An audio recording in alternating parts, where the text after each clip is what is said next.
economic achievements. Do you share that optimism right now as you look out to 2020? Well, we were certainly encouraged by the U.S.-China Phase 1 and USMCA in the last week, both of those getting approved.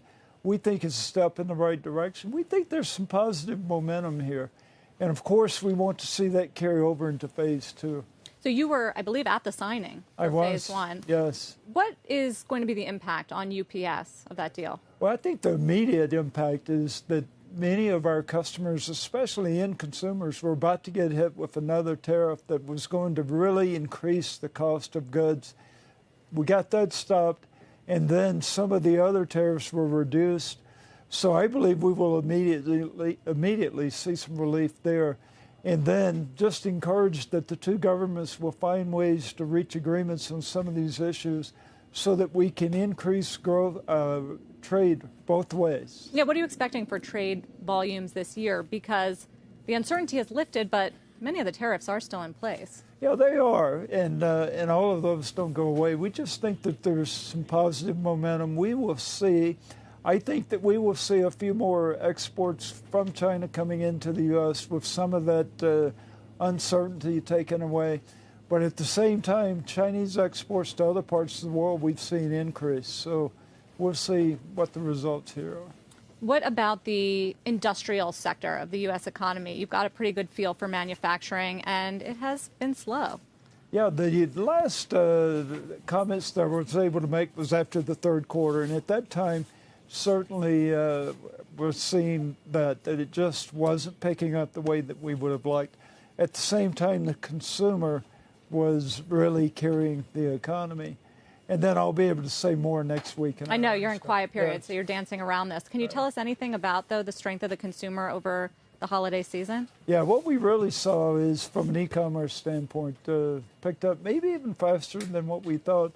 And there were certainly some winners, some companies that came out much better than maybe some people had expected. Like who? We'll talk more next week. Can't you name names for us? I cannot.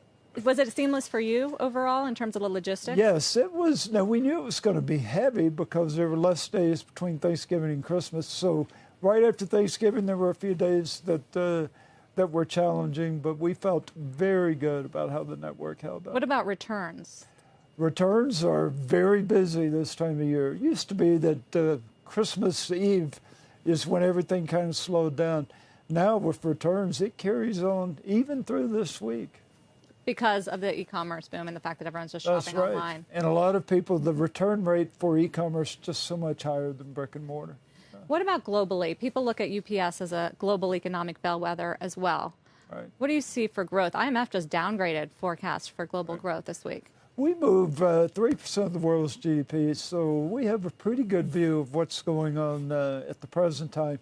We really aren't a leading indicator. We can't tell what's going to happen in the future. And again, sorry, but next week I'll be able to talk more about how we see global trade looking. Your stock had actually a pretty good year, up more than 20%. Your chief rival, FedEx, though, was down more than 10% for the year. How do you look at that divergence that played out? I think what has worked for us has been that we, 6-7 years ago, really concentrated on e-commerce. We could see it coming, and we started making the investments and started developing the technology.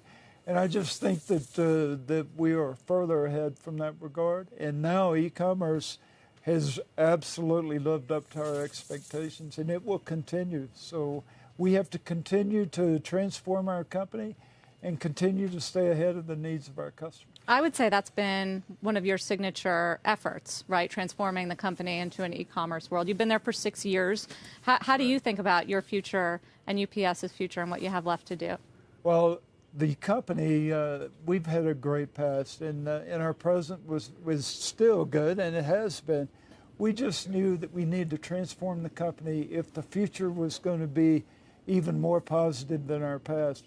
So embracing technology, embracing e-commerce, embracing global markets, and that's where we made the moves with the company. David Abney, thank you for joining me.